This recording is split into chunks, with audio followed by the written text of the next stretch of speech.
Alright, so the bike we're working on today is that 1989 Yamaha FCR 1000, and I'm going to be adjusting the float heights. First thing that I like to do is I cut out a little barcode from any product, just a little piece of cardboard here, and it's good for adjusting float heights because you see it's got these bar lines, and they're good for noting the gradients of where my float heights are set to. So I know on this FCR I need a float height of 14 millimeters. So got my digital calipers here, which I would normally use, but they're a little bit too big to get in between the carb bodies, and so I got to use my my barcode here. Just try and get as close to 14 as I can. Alright, that's good enough. And then I'm going to measure on here how high up 14 millimeters is. And I don't know if the focus is picking it up or not, but I can see that it's a line right above this number 6. Let's see if I can get this focus working for you. Alright, well look. See that it's the middle fat bar. See, you got 1, 2, 3. It's the middle one here. That's where I want to set it. So now I'm going to go pull those carbs. Alright, so here are my carbs. They're upside down, and I removed one of the float bowls to show you guys what we got to do. These here are my floats. And normally the carbs sit like this.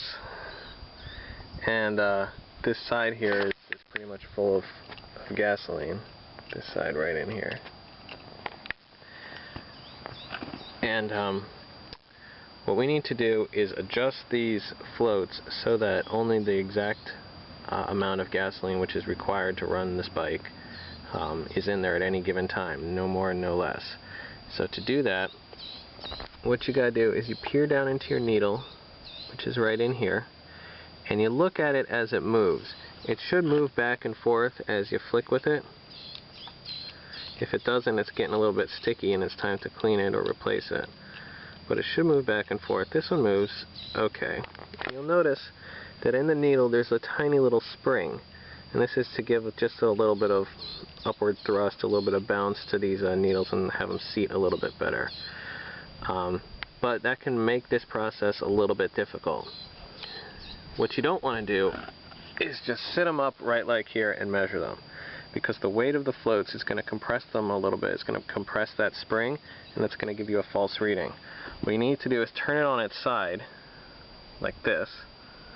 Oops, don't dribble gasoline on your pants.